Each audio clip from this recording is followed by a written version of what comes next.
Got me sorted, ready for Paris. I don't even know how you wear a beret. Riding a bike is like driving a car. Riding a tandem is like driving a bus. Well, my dad started racing a tandem now as well, but he rides with our neighbour Steve. Not so much. I don't know. Great track. Not so useful when it rained.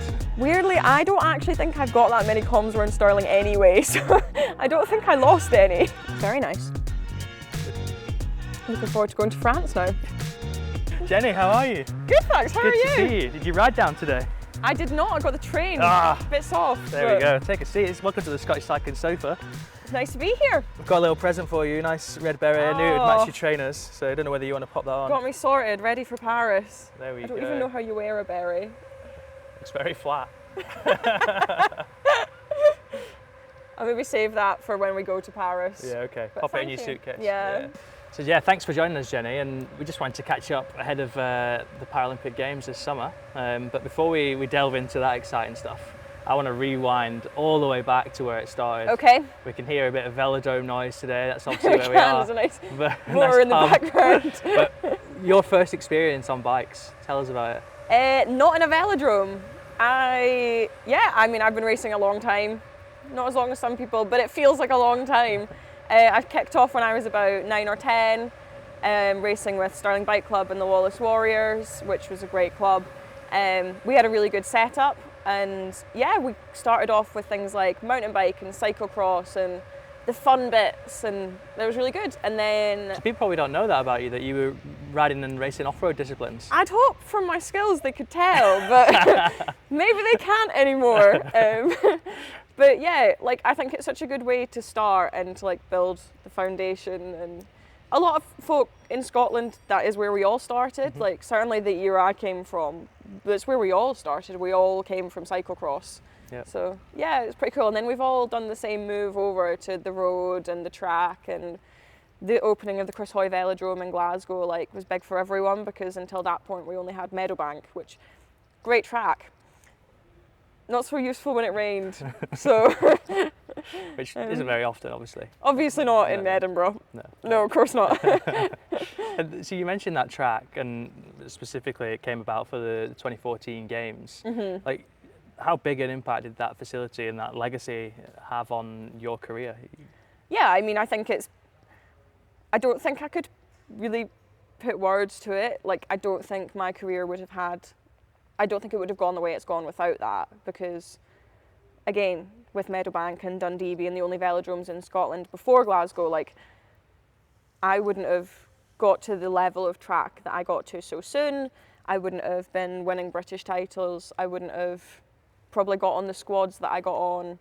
And I mean, maybe I'd have made it all eventually, but I'd have definitely had a harder run to get there. And what point, how old were you when it came about? Can you remember? When Glasgow opened, Yeah. I think it opened 2013, so I'd have been 13. Okay. So Yeah. it was pretty good timing ahead of jumping into like youth A racing, and yeah. But you still did, and still occasionally, Scottish Cross Champs this last year, you still dabble in other disciplines as well, don't you? Yeah, I like to mix it up a bit. Like the track's great fun and the road's good, but they can get a little, I don't want to say boring, because boring's not quite the word I mean, but like getting off-road and doing the fun bits like keeps it exciting, and it keeps this can be serious, and I can do that, and it can just be a laugh. And because I love racing my bike. Yeah. I don't have the skills for that anymore, but it's still fun. So I know you as coming from a cycling family. Yeah. Are your parents cyclists before you and your brother, or has that all come about as you've all kind of moved into cycling at the same time? Tell us about that kind of family unit. I think we all kind of came into it together, and we came into it because my dad was a runner, like ultra marathon runner, and runners' knees don't last. So I think we all kind of came into cycling probably as he was needing to stop running. Needing, that's a good pun. Probably, like that, there we go. Totally intentional. Yeah. But it was a good thing, because it's like we can all do it together, and it's more practical. Like he was never going to be able to drag 8-year-old me out running with him. That was never going to work. But we could go out on a family bike ride, and that worked. And was there any tandem action as a kid? Or is that later in life? That's later. We'll save that's that later, for now, but that's another one that, as a family, we've gone into. Yeah. Weirdly, yeah. Yeah. So go on, tell us a bit more about that. Well, my dad started racing a tandem now as well, but he rides with our neighbour Steve, and my dad rides on the back of their tandem. So they race time trials and stuff around Scotland as well. I would like to think me and Sophie would be faster, but I have never bothered to find out because I don't actually want to know, just in case. This maybe is the perfect kind of post-Paris competition that we could set up think we around might need- Stirling. You and maybe. Sophie versus your dad and Steve. Maybe immediately pre-Paris when I'm on like games form. Maybe that's the time to do it, just to make sure we win. Yeah, absolutely. And then your mum as well, I know she's just done Le Jog, right? Yeah, they've just done it over, it took them like 12 days. They've raising money for Scottish Air Ambulance, and they've done amazing. Like, it sounded epic. It's a long way to go. Something and you they want to put do in- maybe? Not so much? I don't know. I'm not sure whether doing it over like a long time, a nice relaxed way like they've done it, or just doing it in a oneer and going for the record. Wow. I'm not saying I'm going to, but maybe that's the better way of doing it. Just get it done. Yeah, well, we've heard it here first. That's Yeah. it. Record attempt pending. And back onto the velodrome, but still kind of linked to your family. A lot of folk know your dad pretty much just because they can hear him before they see him. Yeah. He's the loudest man I've ever heard in the velodrome. Yeah, he's the loudest man I've ever heard. It's pretty good to have at races. It's been the whole way through my career. Like, he would be the loud one shouting at the sides when I was a kid, and last year, like in Glasgow, that was a packed velodrome, and a packed velodrome is a loud place, and I could still hear him like through all the other noise, which is pretty cool. And does he take any credit? So he's there, like, coming off the final bend, isn't he, into the straight? Yeah. 3 gold medals later. How Yeah. much of that is he claiming? He hasn't tried to claim it when I'm around, but it wouldn't surprise me if he does when I'm not there. So no, serious note, what a kind of few days, Yeah. surely the highlight of your career to date. Yeah, I mean, it was unreal. Like, we went in, and I feel like we said it a few times, we kind of said we went in, we wanted to win one title, and we came away with 3 so it was all 3 events that we rode on the track. We'd never won a kilo before, we'd never won a sprint before. We'd ridden sprint together once, a year previously, that was it.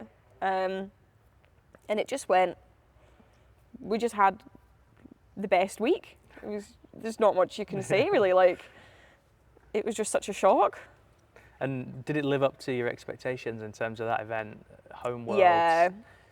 As a home world, like, it was incredible racing in Glasgow and staying in Glasgow, and to have all the cyclists across the world come to Scotland and Glasgow and the area, and not to be too biased, but the time trials in Stirling, like, everyone said it was so amazing and they were so impressed, and that's really nice to hear from people coming from like big cycling nations, because we're not really Scotland-wise, we've not historically always been. We're not the Netherlands, we're not Belgium, but that was so good and everyone loved it. So Absolutely, and I think even myself riding on those roads around Stirling, following Pogacar on the TT course, like, that was pretty cool. And there's so many other people out and about trying to do the same. Yeah, I remember definitely hearing about some of the local bike club. They went out and they saw the Belgian team, I think, wrecking the courses, and they're like, "Oh, it's Wout van Aert," and that's pretty cool. Yeah, and a few comms to get back on Strava, I think, for a lot of folk after that. Yeah, weirdly, I don't actually think I've got that many comms around Stirling anyway, so I don't think I lost any. Right, okay, so that's another post-Paris project for you to Strava hunt. Yeah, they've set some high standards around there though, so we'll see. Good. We've got you a few snacks as well. Nice. Getting in the mood. A couple of French pastries. Can't possibly comment about where they've come from. Doubt they've come all the way from France. But Oh, I don't know, they look very French. There we go. Help yourself, please dive in. Thank you. Go ahead, go on. Don't be shy. We'll get a rating as well as to how good the pastry is. I think it looks very authentically French. A French baker. So we just talked around some of those roads around Stirling. I'm wondering, and I hope you're going to say it's in Scotland, but the best ride you've ever done, the best route. Can you single one out? I could maybe pick a best route per country. Okay, so what's your Scottish one then? I think my favourite ride to do in Scotland it's one of my regulars at the moment. I start in Stirling, where I'm from, and I pop round like up to towards Crieff and Comrie sort of way. So you're going over like big Comrie Moor, and it's open. It's like its own climate. It's terrible in the winter because it's always covered in ice. Bleak. Yeah. But at this time of year, it's so good. And then I ride along Loch Earn, and the views along there, and all the way down to Callander. I'm biased. Callander's one of the best places to ride anyway, because all the roads around there are good. But that road along Loch Earn and down to Callander is just like pretty cool. Yeah. Such good views. Yeah.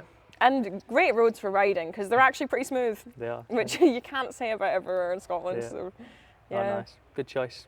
And who are you riding with? Who are your favourite riding buddies? Whether it's down in Manchester or up in Scotland? Well, I feel like I mean, Sophie's got to be up there because when we go out in the tandem, that's pretty good. Yeah. I like ride. If I'm at home, like I sometimes ride out with my dad, which can be quite nice. Down here, my kind of regular riding pals would be like Finn Graham and Morgan Newbury on the Power Squad. Like it's nice to get out with them, and nice. We've got plenty of choice around. I've got quite a lot of choice here and in Scotland. It's quite good. And you a cafe stop kind of rider, or are you a get it done and come home? I do enjoy a cafe stop. You can't go wrong, really. But I don't cafe stop on a wet day. Okay. Pro tip there. Yeah, it's just not worth it. Yeah. What about the spare base layer in the back pocket in a bag when it's cold? Do you go for that or not? No. If it's wet and cold, I get out, get it done. Get back. And just don't even think about the fact that you're cold, because once you start thinking about it, it's where it all goes wrong. There we go. So Sophie, tell us about her as a tandem partner. Sophie's great. We've been riding on the tandem for just over 3 years now. I mean, I think we've got so lucky being put together on the tandem. Like, we get on well, it's easy. We get on well, like, as a pairing on the bike. I think we complement each other nicely, which is a bonus. We both, I think the main thing is we both know all the time that we're working as hard as we can. So it's super easy to be like, whatever happens, we're good, because we both have total faith that we're working as hard as we can. And I think from a pairing, like, that's all we can ask for. And it must set you up in a lovely headspace going into competition, knowing that. Absolutely, yeah. Like, it's so nice to be able to, like, this year we got 3 silver medals rather than 3 gold medals, but we still go, that is as good as we had that week, because we did everything in the lead-in that we could. People, I've never ridden a tandem, so I'm not speaking from experience, but from what I've heard, it actually takes a hell of a lot of strength to control a tandem. And so we joked about the off-road skills, but actually there is a lot of skill involved with riding a tandem, isn't there, that people probably don't realise? Yeah, it's definitely, like, physically harder in a different way to riding a solo bike. My favourite way to describe it to people, and I use this all the time, is that if riding a bike is like driving a car, riding a tandem is like driving a bus. It's just long and it's heavy, and like, the main thing is, I suppose, really, I'm steering. It's a longer bike, but I'm steering the weight of an extra person as well. So it takes like a big kind of strain through like your back and your arms and things like that. And I think I've probably had to get quite a lot stronger over the last 3 years of doing it, which can only be a good thing. But it's definitely takes some getting used to. For sure. And you said you've got a good relationship, good chemistry. Off the bike, what are you bonding over? Yeah, it's a funny one. Like, I don't know if I'd say we're really similar or we're quite different. I think Sophie's super chilled, and that works well because I can get a bit like pumped up, not hyper, but like, and then she can like, she's like a calming influence, and we get on really well, and it's just easy, which is so nice when you're racing and it's stressful anyway. Yeah, just what you need. Yeah, exactly. Yeah, great. And so looking ahead to Paris, how much have you two talked about it? How much is it kind of a conscious thing at all points? Where are you at? Where's your I think it's been something we've talked about, I'd say probably constantly for 2 years. It's just been everything we've done. Actually, probably near enough since Tokyo, everything we have looked at has been for Paris. It's for Paris. We're looking ahead to Paris. Yep. When we're in Paris, and like the wins and things we've had in this interim have been amazing, and I wouldn't change them for the world, but like they've all been with the focus of Paris. Yeah. Like everything we've tried has been okay, so for the games, like yeah, it's been everything. Yeah. So but you've got one under your belt already, which must give you a lot of kind of experience and confidence, I suppose. yeah, I think it's really nice, and I think Tokyo was probably the perfect first games for us, because at that point, like, I was super new to the tandem, Sophie was super new to cycling in general, so I think to have a games where we didn't have a crowd, we didn't have external pressures like added in, it kind of made it like, yeah, it was a games, but it was like chilled. Yeah. And there was less pressure and less stress around it, and yeah, so we've had that experience, and now we've got to do it like up again. So yeah. Nice. And you told me on off camera that your mum saw this through Instagram, but I think it probably just a note for that tattoo, when it counts. And is that a nod to Glasgow, a nod to Paris? What's the symbolism behind that? It's actually my dad's handwriting. Oh, wow. And it's something he says to me quite a lot. I mean, his favourite phrase for me is perform when it counts. And I was like, well, I'm not quite getting that tattooed on me, that'd be a bit, but it's nice to have there. And yeah, Paris will be when it counts. Absolutely. Time to prove it. Perfect. Well, look, thank you for being a great guest. Great to chat to you, and yeah, good luck in the build-up. Thank you very much.